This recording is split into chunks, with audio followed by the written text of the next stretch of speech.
Hey everyone, welcome to Prog Monster. My name is Murph. I am the host of this show. This is the show that is dedicated to progressive rock and other forms of rock music.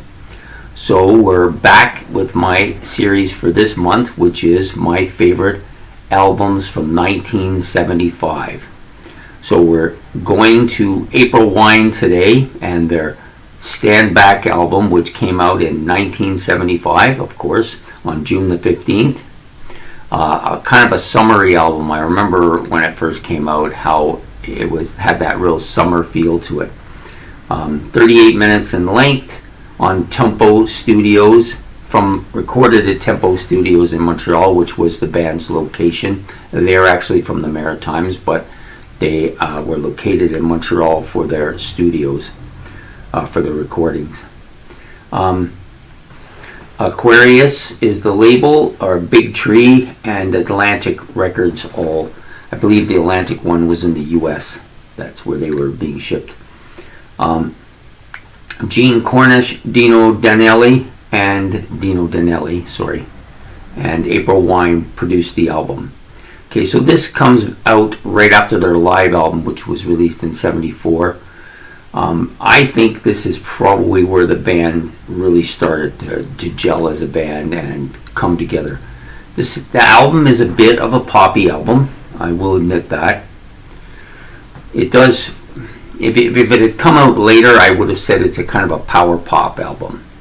But it came out in the early 70s before that phrase was kind of used, or that subgenre was kind of used. So I just kind of thought of it as a kind of a pop album with some hard rock songs on it. There's a few on it. So it starts out, of course, with the classic "Oh What a Night" with Jim Clench singing on it.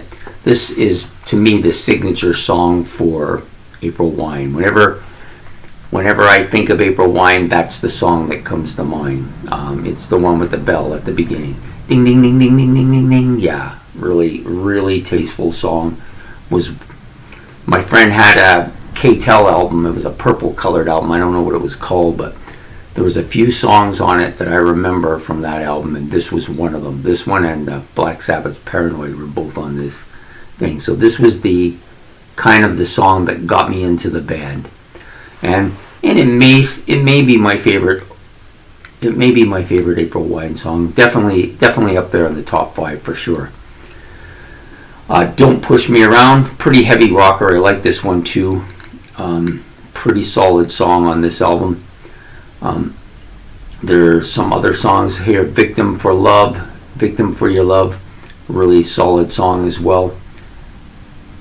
Then we get to some of the more well-known songs, such as Wouldn't Want to Lose Your Love, or Wouldn't Want Your Love Any Other Way, another good track. Wouldn't Want to Lose Your Love, a different song on the same album. Radio Stable, really solid song. And April Wine has always been a band kind of known for some of their ballads as well as their hard rock stuff and pop stuff. Not just a kind of, I never really thought of them as a hard rock band. I thought of them as kind of a band that had different types of music to their thing, and ballads definitely were one of their things. And then, of course, the big one on this album for ballads is Wouldn't Want to Lose Your Love. You know that one? Wouldn't want to lose your love. Yeah, perfect song done by Miles Goodwin. Really, to me, it really sounds like his voice 100%. Like the way I think of Miles Goodwin, this song is a perfect song to highlight his vocals.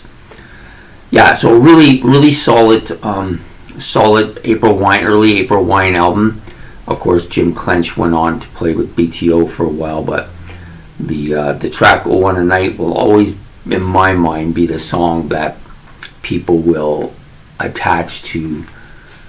That's April Wine. It's kind of their signature song, I think, in my own opinion. Or Roller. Roller might be the other one, Appearing on this band, of course, is Miles Goodwin, guitars, keyboards, and vocals. Jerry Mercer, percussion, background vocals. Jim Clench, bass and vocals, and he plays the lead vocal on "Ooh What a Night."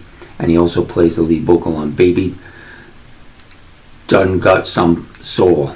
Yeah, it's a little bit of a song I don't really care too much for. There's a few on here that I think are a little bit on the filler side, but overall a solid album. And of course Gary Moffat is also on this album, playing guitars and backing vocals.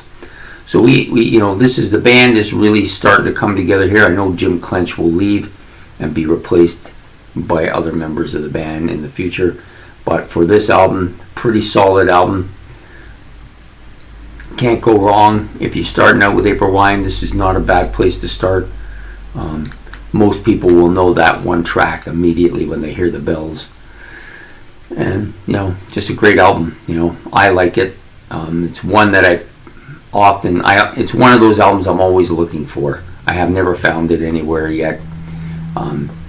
In the day when it came out, by the time I had gotten into buying other music other than Kiss, this album was not easily to find, so hence the reason why I don't own it. But I did own a few April Wine albums in the early 80s when I had vinyl collection, but I haven't, other than the one I have on the shelf. It's the only one I have, but always looking for it, of course. So I hope you enjoyed this video.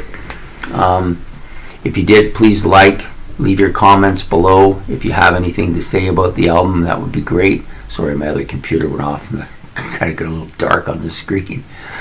And you know, please subscribe. It's much appreciated. And this will come out in the morning tomorrow on the 12th. And I hope you enjoy it. So have a good evening. Goodbye.